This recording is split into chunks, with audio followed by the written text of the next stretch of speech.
আসসালামু আলাইকুম বন্ধুরা, সবাই কেমন আছেন? আশা করছি সবাই ভালো আছেন। আমিও আলহামদুলিল্লাহ আপনাদের দোয়ায় ভালো আছি। তো আমি আজকে আপনাদের মাঝে একটা ভিডিও নিয়ে আসলাম। সেটা হচ্ছে যে একটা ফ্রিজের কম্প্রেসার আমি চেঞ্জ করব। ফ্রিজটা সুন্দর, এই যে ভিতর সাইডটাও অনেক সুন্দর। তো আশা করি সবাই আপনারা সম্পূর্ণ ভিডিও জুড়ে সাথে থাকবেন এবং ভালো লাগলে লাইক কমেন্ট শেয়ার করে পাশে থাকবেন এবং সেই সাথে চ্যানেলটা সাবস্ক্রাইব করবেন। তো কম্প্রেসারটা হলো এইটা। এই কম্প্রেসারটা আমি এখন ফ্রিজ থেকে খুলবো, পুরাতনটা খোলার পরে এই নতুনটা এটা লাগিয়ে দিব আর কি। তো যাই হোক, আপনারা দেখতে থাকেন আমি কাজ করি। যদি অবশ্যই ভালো লাগে অবশ্যই চ্যানেলটা সাবস্ক্রাইব করবেন, বেল বাটন অন করে দিবেন যাতে পরবর্তীতে ভিডিও আপলোড করলে পৌঁছে যায় আপনার কাছে। তো আপনারা দেখেন আমি এটার কাজ করি। সর্বপ্রথমে আগে কম্প্রেসারটাকে আলাদা করব। যে কম্প্রেসারটা নষ্ট সেটাকে আলাদা করব, করার পরে নতুন কম্প্রেসারটা লাগিয়ে দিব। দেওয়ার পরে ইনশাল্লাহ সেটাতে ঝালাই করব এবং গ্যাস দিব এবং ঠান্ডা কীরকম হয় সেটাও দেখাবো। সেই সাথে আপনারা সবাই ভিডিও জুড়ে সাথেই থাকবেন, দয়া করে স্কিপ করবেন না ভিডিও।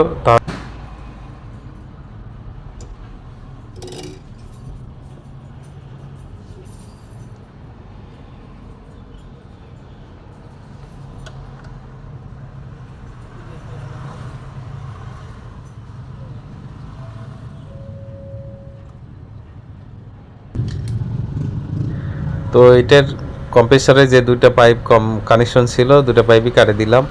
দেওয়ার পরে ওয়্যার কানেকশন খুলে নিলাম। নেওয়ার পরে এটাকে আমি যে কম্প্রেসারটা আটকানোর জন্য ক্লিপ লাগানো আছে সেই ক্লিপটাকে খুলে নিতেছি। নেওয়ার পরেই আমি কম্প্রেসারটাকে আলাদা করতে পারবো। তো আপনারা চাইলে আপনারা এইভাবে আপনাদের কাজ নিজেরাই করতে পারবেন। তো যাই হোক, দেখতেছেন আমি এই যে কম্প্রেসারটা সব কিছু থেকে আলাদা করলাম। এখন নতুন কম্প্রেসার যেটা সেটা আমি এটাতে কানেকশন করব আর কি। পুরাতন যে নষ্ট কম্প্রেসার সেটাকে আলাদা করলাম কিভাবে, এটা আপনারা অতি সহজেই বুঝতে পেরেছেন। এখন এই যে নতুন কম্প্রেসারটা এটা আমি ঢুকে দিলাম। এখন এই নতুন কম্প্রেসারের যে পাইপ দুটা, আমি সেই দুটার পাইপ প্রথমত আগে একটা ঝালাই করে নিব। তার কারণ যেটা প্রেশার পাইপ সেই পাইপটা ঝালাই করে নিতে হবে। নেওয়ার পরে কম্প্রেসারটা অন করতে হবে। তারপরে ভেতরে পাইপ যে আছে সেই পাইপগুলো ময়লা আছে কি না সেটাকে চেক করার জন্য সেই কাজটা করতে হবে। অবশ্য আপনারা যদি করতে পারেন আলাদা কম্প্রেসার দিয়ে সেটা আরও বেশি ভালো। তো আমি মনে করলাম যে আমার আলাদা কম্প্রেসার আছে কিন্তু সেটাতে করার দরকার নাই, যেহেতু ফ্রিজটা মোটামুটি ভালো আছে। তার কারণ যে এটার ভিতরে ময়লা বা পানি না থাকারই কথা। তো এটা প্রথমত যেটা আমি কম্প্রেসারের গ্রাউন্ড যে ওয়্যারটা ছিল সেটা আমি লাগিয়ে নিতেছি। অবশ্যই আপনারা এটা কম্প্রেসারের যে গ্রাউন্ড ওয়্যারটা থাকে অবশ্যই লাগিয়ে নেবেন। এটা লাগিয়ে নিলে একটা জিনিস সুবিধা হয়, সেটা হচ্ছে যে যদি কম্প্রেসার কোনো কারণবশত শর্ট হয় তাহলে সঙ্গে সঙ্গে ত্রিপ হয়ে যাবে আর অন্য কোনো ক্ষয়ক্ষতি হইতো না। তো এই জিনিসটা অবশ্যই নলেজে রাখতে হবে। তো যাই হোক, আমি আগে প্রেশার পাইপটা ঝালাই করে নিতেছি। প্রেশার পাইপ ঝালাই করে নেওয়ার পরে আমি এটা কম্প্রেসারটা চালু করব। চালু করার পরে দেখব যে এটাতে ময়লা আছে কি না, ভিতরে পাইপের ভিতরে পানি আছে কি না। যেহেতু এক দরজার ফ্রিজ বিশেষ করে ফুটাফাটি বেশি হয়, তো সেহেতু আগে আমাকে এটা প্রেশার পাইপটা এতে ঝালাই করে নিয়েছি। এখন এটাকে আমি কম্প্রেসারটা চালু করব, যার কারণে আগে আমাকে রিলে ওভারলোডটা লাগিয়ে দিতে হবে। তো যাই হোক, আমি রিলে ওভারলোড লাগিয়ে নিতেছি। তো রিলে ওভারলোড এভাবে আপনারাও লাগিয়ে নেবেন। নেওয়ার পরে ইনশাল্লাহ কম্প্রেসারটা চালু করে দিবেন। আবারও বলি, যদি আপনাদের আলাদা কম্প্রেসার দিয়ে যদি প্রেশার পাইপে যদি হাওয়া দিতে পারেন সেটা সবচেয়ে বেশি ভালো। আর আমি এটা দিতেছি এই কারণেই যে আমি মনে করতেছি যে ফ্রিজে বেশি ময়লা নাই বা ময়লা না থাকারই কথা। তো কী হয় দেখা যাক, আপনারাও দেখতে থাকেন। অবশ্য দেখতে বুঝতে পারবেন যে ফ্রিজের ভিতরে ময়লা আছে কি না। তো সেটা বোঝার জন্য আপনাদেরকে সাথে থাকতে হবে এবং হানিফ ইলেকট্রিক চ্যানেলের ভিডিও সম্পূর্ণ দেখতে হবে। তো দেখেন, এখানে আমি ভাবছিলাম যে ময়লা নাই, কিন্তু ময়লা অনেক পরিমাণে ময়লা। খালি ময়লায় না, সেই ময়লাটা একবারে কালো হয়ে গেছে পানি ভিতরে। মানে ফ্রিজটা ভালো রাখছিল, অনেকদিন ধরে চালাইতেছিল না, যার কারণে ভিতর সাইডটায় যে পানি ঢুকছে সেই পানিটা বা তেল পানি সব মিক্স হয়ে যায়, একবারে কালো হয়ে গেছে। তো আপনারা এই ভুলটা কখনোই করবেন না যে দুটো পাইপ কোনো প্রকারেই একসাথে ঝালাই করে নেবেন না। নিলে এই পাইপগুলো যে ময়লাটা বাড়াইতেছে পাইপ থেকে, এই ময়লাগুলো সব কম্প্রেসারের ভিতরে ঢুকবে। যখন কম্প্রেসারের ভিতরে ময়লাগুলো ঢুকবে তখন আপনাদের কম্প্রেসার টিকসই দিত না। অতি তাড়াতাড়ি কম্প্রেসার নষ্ট হয়ে যাবে। তো এই জিনিসটা মাথায় রাখতে হবে, কখনোই 2 পাইপ একসাথে ঝালাই করে দেওয়া যাইতো না। তো আমি দেখেন এই যে আমি ময়লা অনেকগুলো বার করছি, আপনারা দেখতে পাচ্ছেন এখানে অনেক ময়লা বাড়াইছে। আমি ভাবছিলাম যে ময়লা নাই, কিন্তু অনেক ময়লার ভিতরে, তার কারণ যে ফ্রিজওয়ালা বলছে যে ফ্রিজটা অনেক দিন ধরে ফেলে রাখছিল, যার কারণে এই ময়লাগুলো অনেক বেশি। তো যাই হোক, এখন আমি এই যে উপরে যেহেতু ময়লা আছে, সেহেতু আমি ভাল্বের উপরে যে ফিল্টারের উপরে যে পাইপটা আছে সেটা কাটে দিছি। দেখেন সেখান থেকে বাড়াইতেছে আর ময়লা, সেই ময়লাটা হচ্ছে সবুজ, এখান থেকে বাড়াইছে কালো, আর এখান থেকে বাড়াইতেছে সবুজ। তো যাই হোক, ফিল্টারটা আমি বদলে এই ফিল্টারটা লাগিয়ে দিব। তো অনেকক্ষণ যাবতীয় আমি এই ময়লা বার করলাম, সব কিছু ভিডিওতে দেখা সম্ভব হয়নি, আমি অনেকক্ষণ যাবত ময়লা বার করছি। তো এখন এই যে পাইপের সাথে এখনও ময়লা আসতেছে, এই যে দেখেন আমার লোকেতে দেখা যাচ্ছে অনেক ময়লা আছে।